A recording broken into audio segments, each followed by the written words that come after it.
spent some of those. So real quick, knowing your customer, every agency is different, so you need to know your agency's initiatives and what they're looking for.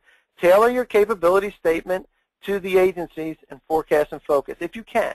Now, have your generic one, and that goes out to everybody, and that should be good. But if you're really concentrating on your top prospects, make sure that you're talking their language.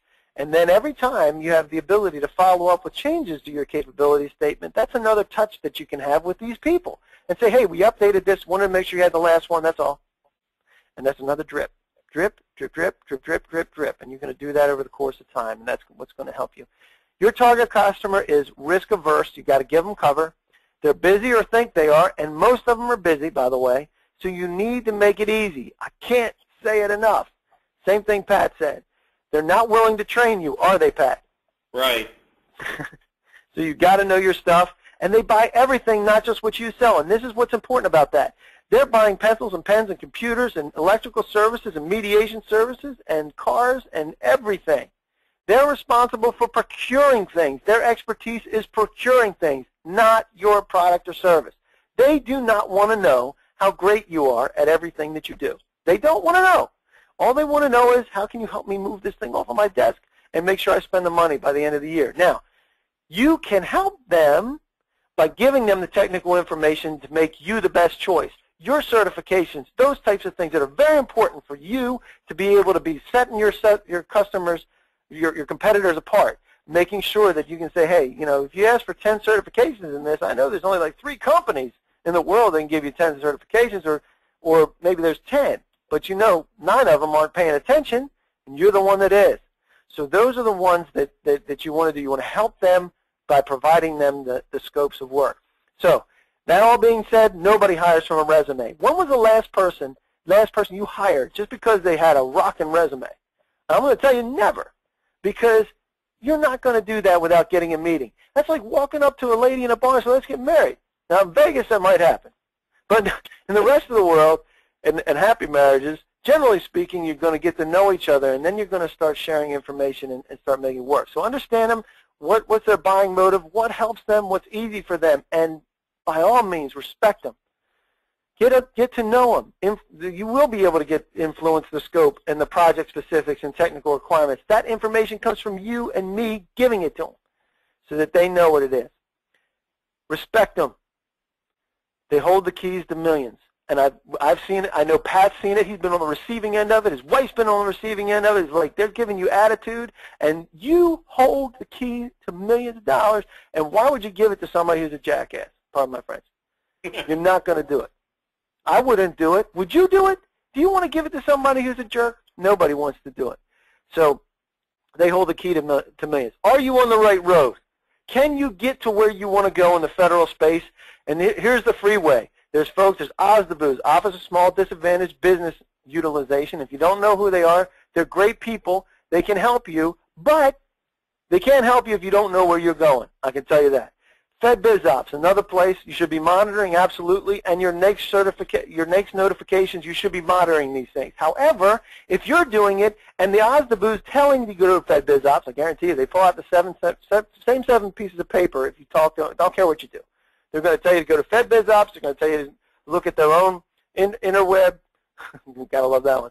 And make sure you're monitoring under your NAICS certifications and notifications. NAICS are driving a lot of the decisions, and it's very important how they're doing that because that can classify your small business classification. So here's what we think about full and open RFPs. That means lots of competitors, lots of bid responses, political exposure. If you get over $1 million, you're going to get these things. You're going to get a lot of exposure. There's months of work. In fact, 8.3 months, the time from conception to delivery of an award, not delivery on a project, but award, is on average it's 8.3 months. And the way we see FedBizOps is this. Everybody's trying to run into the same place at the same time. And I don't want anything to do with it, and it's not easy for them, and is it profitable for you? If you win and you're up against 30 competitors, unless you really have a good competitive advantage, I'm saying either you missed something on your proposal or you gave something away. So that's what we think of that. So get on the right road. We're going to talk about specifically leveraging relationships. I'm going to blow past these. The question that we have standing is, do you know anyone that works in the federal government? Probably. I mean, it's pretty hard not to know somebody in the federal government. Do you know anyone in a specific agency? Maybe. You probably do. If you know somebody in the government, you know they work with the IRS, or they work with the FBI, or they work with somebody. So, or anybody that works in procurement. Maybe. Probably. You know, that of all the millions of folks, there's 85,000 buyers. So the question is who it is that we need to get to. And the way the relationships work, if you've read The Tipping Point, this is great. Malcolm Gladwell, giving away tons of these books. Malcolm Gladwell wrote a book called The Tipping Point. In this book, he references an experiment that was run where they had students, 160 letters went out from students in Nebraska. They had to reach a stockbroker in Boston. And all of these letters, you can't just send it to the stockbroker. You have to send it to somebody and get closer.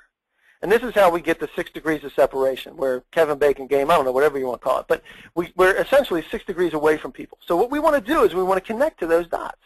And those dots can be connected by people that have really deep relationships, or they can be just people that happen to know somebody.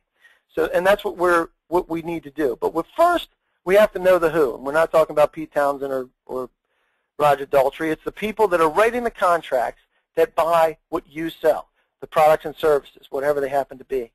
And these are the people. If you notice, when we do the research, we're looking at the number of contracts. We're looking at the total contract, the largest contract. What we want to know is how they're doing it and who's doing the most of it. If you've written 75 contracts for $1.5 million, that's reasonable size contracts, but smaller, and you'll be dishing those out. Some of those contracts could be done on credit cards, as Pat mentioned earlier.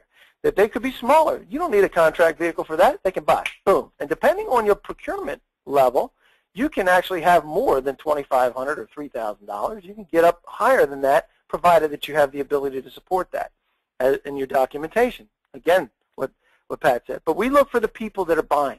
And then we will look at the agencies and say, hey, who are the agencies? Where do we want to concentrate our efforts? And who do we know within those agencies? And in this instance, you can see 1,800 contracts for $695 million. I think we can all make something of a good run in a market of that size. And then you have other things. So in this instance, this is probably some construction work or some service. So then you have you have Army and Navy. They're buying everything because there's wars going on. And then you have some other things that you're not usually expecting to see. So we're looking for the place where the low-hanging fruit is. So you got to know the who, and then you can talk about thick versus thin connections. Thick connections are people that you grew up with. You could probably name your 5 best friends in about 3 seconds, and right away you could make a referral for me. Why would you make a referral for me to one of your best connections? You might not, because you don't know me well enough yet. So thick connections, there's a small number of those, and they require deep relationships or a well-known need. If you know that your best friend's looking for this and you run into me and say, well, my best friend needs business development in the federal government, and I know Dave Lowe, he does these wild webinars and just sops up all my time all the time, but he does these wild webinars and I know he knows something about the government, so I'll refer you to Dave Lowe because I know that Dave can help with that need. However, you're not going to necessarily know that. Now, thin connections are a little bit different. They're easier to get. They're 80% as effective because I know that I've introduced thousands to people. I don't have a whole lot of deep relationships with all those folks. I have good relationships oftentimes, but they're still 80% as effective and 3 to 10 times more effective if we do introductions, and there's lots of them that we can introduce to.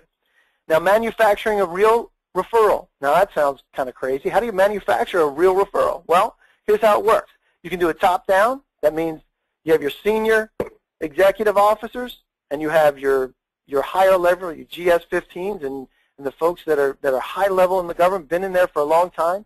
You can go peer-to-peer. Somebody knows somebody that knows somebody else that works on the same level that they do, and that's like a GS-9 or GS-10 to a GS-9 or GS-10. They'll usually be able to go one up. If you know a GS-9, they'll refer you one up, but they're not going to go to their boss's boss's boss. I can tell you that. It's too much political exposure for them. So you have the inside peers. You have folks that are rubbing elbows in the same office, and you have folks that are outside the office. They're doing the same jobs. So if you have somebody in procurement that's a GS9, may refer you to somebody in procurement of a different agency that's a GS9 or GS10. And that's your outside peers. So that's kind of an idea of how referrals work and how those things work. So you take a look at the organization. You have the Department of Transportation. You have the Secretary. It's kind of difficult to get to the Secretary of Transportation. Not impossible, but it's not the easiest thing. Probably involves some stalking and going someplace where they are, which is very good. And then you have the folks that are going down. Then you have the second part of that, which is a sub-organization, which is the FAA. So here's an org chart for the FAA. So you have senior people in the transportation, could refer you to somebody in the FAA, could refer you down into other areas. And then if you wanted to go to air traffic control, then the air traffic, that's not control, it's an organization. So it's not just the controllers, but it's the whole air traffic system. So these are the ways that you work into those organizations. We prefer top-down. I always like to come in above somebody because they generally will take your call. So let's talk about the market, the federal market. Again, #1 customer in the world. How are we going to get to these people? 85,000 buyers. Who's buying what you do? You need to know your market. We can help you know your market, plan, and dedicate your resources so that if you're going to do it yourself, you can do it the right way and have the best chance of results. If you need some help, which chances are you do, we can help you do some introductions. Pat can get you your GSA schedule for you. And you can outsource the entire effort. We'll own the whole thing, including your GSA development, and we'll pay Pat to do it as part of your plan. So we give you help where you need it. This is a pitch, so everybody stand by, because here's where Dave goes to sell. The capabilities review, normally $249, $199. That's the right message. Anybody can do. We can do that for you. You can go on the line. You can make yours. That's for free. You can even do it, but we'll do a recap of it and help you do it. isiFederal Intelligence. Regularly $3,000 is $2,500. Your plan for your market. Not everybody else's plan. We dive into your market in the private sector. We charge $15,000 for this. But because it's public information, we can dissect it. We can give you this. We can do the research, and we do it hands-on research to get you the right people or the right agencies, including your competitors' contacts. How valuable would it be for you if you knew your competitors' contacts? I'm telling you, you don't even know who your competitors are, because you're going to get a list. I didn't know they were playing. I don't even know who they are. They're down the street. Because all they're doing is doing business with the federal government, and you're not. And the next thing you know, you get in there and you say, oh my gosh, they got $10 million. That's $10 million that could go in my pocket. I can do the same thing they do. Now, you might need a crowbar and a 2x4 to get off them from their buyers, but the chances are much better if you know who they are, because you can play that Kevin Bacon game and you can reach them. And then you can start to influence that to figure out if it's winnable. And that's the other thing. If a contract comes out, if you see an opportunity on FedBizOps, and the guy that's letting that contract out did 30 contracts for your competitor in the past 3 years, what are the chances are that that's baked for your competitor? Probably pretty good. Do you still have a chance? Sure you do. But if it's a value-based proposition as opposed to a price or technically acceptable, and these are things that you'll learn as you go along, those are the kind of things that you want to know if they're winnable. And we do analysis for those. The other thing is a isiFederal Blitz, which means we're going to be introducing you to the right people with emails and follow-up emails from you. We do this. And then, if you need additional services, we can do follow-up phone calls if you want to be able to help penetrate in that market. And we highly recommend those things. But these are the things that we're doing right now. That's a $4,447 value. $3,780 is what we're doing for today. And it's only going to go through the end of this week, which is tomorrow. The reason being is if we don't start today, there's no way we're going to make July 30th as the deadline. So these are the people that we need to reach. These are the agencies that you want to get in with, and this is the process to do it so that you can start today. Now, let me say this. If this is your whole strategy to say, hey, let's see what Dave can do in 90 days and see if he's worth his salt, I say stop. Stop right now. Because your federal strategy shouldn't revolve around this September. You need to be in this for the long run.